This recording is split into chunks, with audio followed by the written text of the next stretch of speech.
Hello and welcome back to my channel. मेरा नाम doctor Shalvi है और आज हम बात करेंगे अबाउट इनविजिबल ब्रेसेस और क्लियर अलाइनर्स।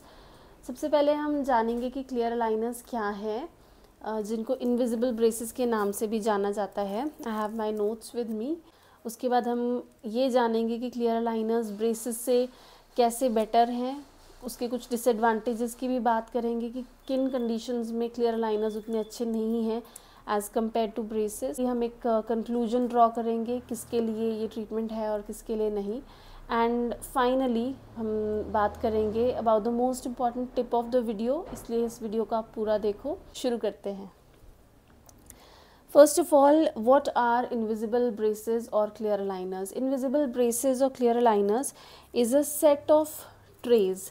इस तरीके से एक अपर अलाइनर आता है और इस तरीके से this is the upper aligner and this one is the lower aligner.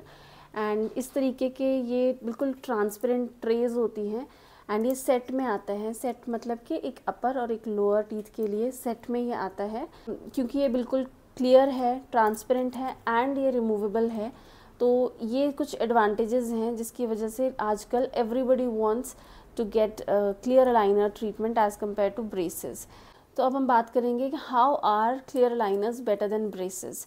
जैसे हमने देखा ये बिल्कुल क्लियर हैं, जिसकी वजह से ये एस्थेटिक्स बहुत ज़्यादा बढ़ जाते हैं। जो नॉर्मल ब्रेसेस हम लगाते हैं, चाहे वो मेटल ब्रेसेस हो या सिरामिक ब्रेसेस हो, लेकिन वो इतने क्लियर नहीं होते हैं जितने ये क्लियर ट्रेज हैं। और आप इन ट्रेज को वेयर करके आप अपने पब्लिक प्लेस में जा सकते हो, ऑफिस जा सकते हो, आप अगर स्टूडेंट हो तो आप कॉलेज जा सकते हो। मोस्ट ऑफ द केसेस में पता भी नहीं चलेगा कि आप ये ट्रीटमेंट करवा रहे हो। अनदर थिंग, ये रिमूवेबल है, तो इसलिए आप जो भी चीज़ें खाते हो नॉर्मल रूटीन में आप वो कंटिन्यू कर सकते हो। आपको किसी भी चीज़ को अवॉइड करने की ज़रूरत नहीं है। आप अपना ओरल हाइजीन भी वैसे ही मेंटेन कर सकते हो जैसे आप पहले करते थे। खाना खाने के वक्त इनको आप रिमूव कर सकते हो, अपने टीथ क्लीन करने के बाद आप वापस इन्हें वेयर कर सकते हो। तो ये बहुत बड़ी एडवांटेजेस हैं क्लियर अलाइनर्स की, जिसकी वजह से ये आपके डे टू डे लाइफ में बिल्कुल भी इफ़ेक्ट नहीं करता है और आपको इतना डिफरेंस महसूस नहीं होगा जितना ब्रेसेस के साथ होता है। ब्रेसेस एक बार जब आपके दांतों पर अटैच कर दी जाती है तो you have to live with your braces, you can not remove them. आप खाना खाते हो तो खाना भी अटक सकता है एंड उसके बाद आपको प्रॉपरली क्लीन करना पड़ता है अपने टीथ को after every meal, so that आपके ब्रेसेस बिल्कुल क्लीन दिखें। उसके लिए ये जो अलाइनर्स हैं ये बहुत अच्छे हैं कि आपकी सोशल लाइफ को और आपके normal day to day routine को बिल्कुल भी इम्पैक्ट नहीं करते हैं। मोस्ट इम्पॉर्टेंट थिंग कि आप अपना ओरल हाइजीन वैसे ही मेंटेन कर सकते हो पहले की तरह, तो आपके टीथ में सड़न होने के चांसेस भी नहीं होते हैं। जैसे कि मेटल ब्रेसेस में अगर आप या मेटल ब्रेसेस या सिरामिक ब्रेसेस में अगर आप हाइजीन प्रॉपर्ली मेंटेन नहीं करते हो तो आपके दांतों में सड़न की प्रॉब्लम हो सकती है, कैरीज की प्रॉब्लम हो सकती है एंड गम्स में भी इन्फेक्शन हो सकता है एंड गम्स में से ब्लीडिंग हो सकती है। तो ये सभी प्रॉब्लम्स एलिमिनेट हो जाती हैं with the help of clear aligners. जो कॉलेज गोइंग है या ऑफिस गोइंग है या आप अपने प्रोफेशनल लाइफ में नहीं चाहते हो कि ब्रेसेस दिखाई दे, तो आप अलाइनर्स के लिए जा सकते हो। तो अलाइनर्स की क्या डिसएडवांटेजेस हैं? फर्स्टली, अलाइनर की सबसे बड़ी डिसएडवांटेज, जो कि इसकी सबसे बड़ी एडवांटेज भी है कि ये रिमूवेबल है, तो यही इसकी सबसे बड़ी डिसएडवांटेज भी है। ब्रेसेस में डॉक्टर आपके टीथ के ऊपर जब ब्रेसेस अटैच कर देते हैं उसमें पेशेंट का कोई भी रोल नहीं रहता है। अगर पेशेंट उसमें कंप्लाई करता है चाहे नहीं करता है, फिर भी ब्रेसेस अपना काम करते रहेंगे। एंड जब तक आपके ऑर्थोडोंटिस्ट आपके ब्रेसेस पे एडजस्टमेंट नहीं करते हैं या उन्हें रिमूव नहीं करते हैं, तब तक पेशेंट उसमें कुछ नहीं कर सकता है। तो ब्रेसेस कीप ऑन वर्किंग जब तक डॉक्टर चाहते हैं, और अगर पेशेंट बीच में क्विट भी करना चाहता है तो भी ब्रेसेस कीप ऑन वर्किंग। लेकिन ये अलाइनर्स की सबसे बड़ी डिसएडवांटेज है, अगर पेशेंट ड्यूरिंग द ट्रीटमेंट या शुरू में ही अगर पेशेंट डीमोटिवेट हो जाता है, वो ट्रीटमेंट कंटिन्यू नहीं करवाना चाहता, तो उसमें डॉक्टर का कोई भी रोल नहीं रह जाता है और अलाइनर्स आपके टीथ को ठीक नहीं कर पाएंगे। अगर आप अपने अलाइनर्स को रिक्वायर्ड ड्यूरेशन के लिए वेयर नहीं करते हो तो आपके अलाइनर्स काम नहीं करेंगे और अल्टीमेटली आपका ट्रीटमेंट फेल हो जाएगा। तो ये अलाइनर्स का सबसे बड़ा डिसएडवांटेज है। Another disadvantage is the cost of aligners. Aligners normal braces के कंपैरिजन में बहुत ज़्यादा कॉस्टली है। ब्रेसेस की कॉस्ट इंडिया में एट प्रेजेंट 30,000 रुपीज़ से शुरू होती है and it can go up to 60,000।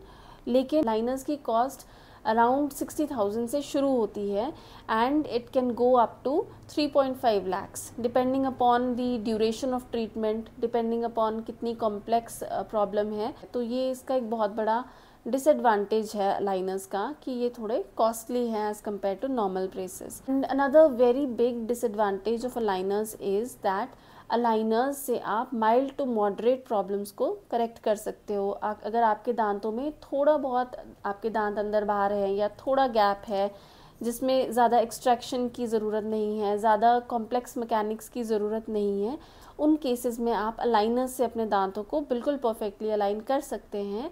लेकिन अगर आपके दांतों में बहुत ज़्यादा प्रॉब्लम है, आपके दांत बहुत ज़्यादा अंदर बाहर हैं या आपके दांतों में जॉ की भी मूवमेंट की ज़रूरत है, जॉ ग्रोथ की ज़रूरत है, या फिर आपके दांतों में एक्सट्रैक्शंस भी करने की ज़रूरत है, तो उन केसेस में जो कि सिवियर कैटेगरी में आते हैं, जो सिवियर मालक्लूजन्स में आते हैं, उन केसेस में आपको ब्रेसेस के लिए जाना चाहिए, ना कि अलाइनर्स के लिए।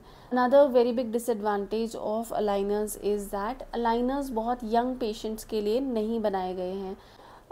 बहुत यंग एज में बच्चे का खुद से मोटिवेटेड होना बहुत मुश्किल है। It is only once the patient is an adult कि उसे खुद से अंदर से मोटिवेटेड फील होता है कि नहीं, I want to get my teeth corrected. तो जब तक बच्चे में, पेशेंट में अंदर से मोटिवेशन नहीं होगा कि उसे अपने दांत करेक्ट करने हैं, तो वो अलाइनर्स को वेयर नहीं करेगा। इसलिए aligners treatment is not meant for very young patients. बहुत यंग बच्चों में, 15 साल से कम उम्र के बच्चों में अलाइनर्स ट्रीटमेंट रिकमेंडेड नहीं है। अब हम फाइनली जानेंगे कि इसका एक कंक्लूजन क्या है, अलाइनर्स ट्रीटमेंट किसे करवाना चाहिए, किसे नहीं करवाना चाहिए। ओके, तो इसको मैंने कुछ पॉइंट्स में ब्रेक डाउन कर दिया है, जिसमें कि अगर हम ऐसे कंक्लूड कर सकते हैं, if you have a minor teeth problem, अगर आपके दांतों में बहुत ही माइनर प्रॉब्लम है। दूसरी बात है, अगर आप एक एडल्ट हैं, अगर आप हाईली मोटिवेटेड हैं इस ट्रीटमेंट को करवाने के लिए, अगर आपके गम्स में कोई इशू है या आप अपना ओरल हाइजीन उतना अच्छे से मेंटेन नहीं कर सकते हैं, एंड अगर आप चाहते हैं कि आपका ब्रेसेस ट्रीटमेंट बिल्कुल भी विजिबल नहीं हो, तो आप अलाइनर्स के लिए जा सकते हैं। आप इन सभी पॉइंट्स को एक बार गो थ्रू कर लो। तो अब हम बात करेंगे कि किन लोगों को अलाइनर्स ट्रीटमेंट नहीं लेना चाहिए और इंस्टेड ऑफ अलाइनर्स वो ब्रेसेस के लिए जा सकते हैं। अगर आप एक यंग पेशेंट हैं, अगर आपकी उम्र 15 साल से कम है, तो आपको ब्रेसेस ट्रीटमेंट करवाना चाहिए। अगर आप सेल्फ मोटिवेटेड नहीं हैं ब्रेसेस ट्रीटमेंट के लिए, तो आपको ब्रेसेस ही कंसिडर करना चाहिए इंस्टेड ऑफ अलाइनर्स। अगर आपको लगता है कि आप पेन को बेयर नहीं कर पाओगे या आप मिड ट्रीटमेंट को कंप्लीट नहीं कर पाओगे, क्विट कर सकते हो, इन दोज केसेस आपको ब्रेसेस कंसिडर करना चाहिए। अगर आप एक अच्छा ओरल हाइजीन मेंटेन करते हो एंड आप विद ब्रेसेस भी अच्छा हाइजीन मेंटेन कर सकते हो, then you can go for braces, आपको कोई दिक्कत नहीं आएगी। अगर आपको कोई भी गम प्रॉब्लम नहीं है एंड आप अच्छा ओरल हाइजीन मेंटेन कर सकते हो, then you should go for braces treatment. And most important point, अगर आपके टीथ में बहुत सिवियर मालक्लूजन है, अगर आपके दांत बहुत ज़्यादा अंदर बाहर हैं और आपको डॉक्टर ने बताया है कि कुछ एक्सट्रैक्शंस भी करनी पड़ सकती हैं और बहुत कॉम्प्लिकेटेड ट्रीटमेंट है जिसमें टाइम ज़्यादा लगेगा, तो आपको अलाइनर्स के लिए नहीं जाना चाहिए, आपको ब्रेसेस को कंसिडर करना चाहिए। अगर इन सभी पॉइंट्स में येस आता है, then you should go for braces treatment instead of aligner treatment. And braces में भी आजकल बहुत सारी ऑप्शंस हैं, metal braces, ceramic braces and self ligating braces की ऑप्शन आपके पास होती है एंड आप इनमें से अपने बजट के अकॉर्डिंग चूज़ कर सकते हो। अगर आपका बजट भी आपको अलाउ नहीं करता अलाइनर्स के लिए, then you can easily go for braces.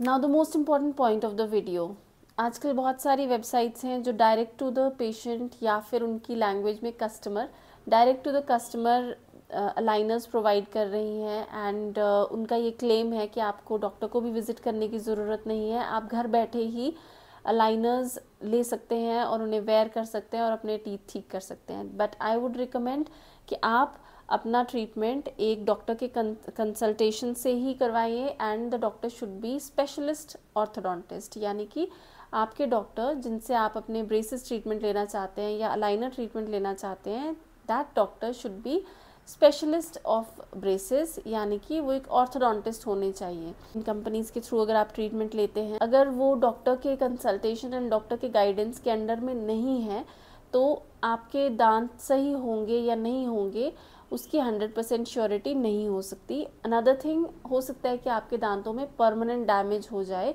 जो कि बाद में करेक्ट नहीं हो सकता है। कि अलाइनर्स आपके दांत सही नहीं कर सकते जब तक कि डॉक्टर का उसमें रोल नहीं है। डॉक्टर उसमें एक अपना ट्रीटमेंट प्लान ऐड करते हैं, ओनली आफ्टर दैट अलाइनर्स आपके दांतों के हिसाब से काम करेंगे। अगर आप डायरेक्टली अलाइनर्स वेयर करेंगे जिसमें डॉक्टर का कोई भी रोल नहीं है, तो then these aligners are nothing but just transparent trays, and ये पॉजिटिव की जगह नेगेटिव इम्पैक्ट कर सकता है आपके टीथ के ऊपर। आई होप इस वीडियो के थ्रू आपको अलाइनर से रिलेटेड सभी डाउट्स क्लियर हो गए होंगे। अगर फिर भी कोई डाउट्स है, you can ask me in the comment section. Stay blessed, keep smiling and do what makes your soul shine. Bye.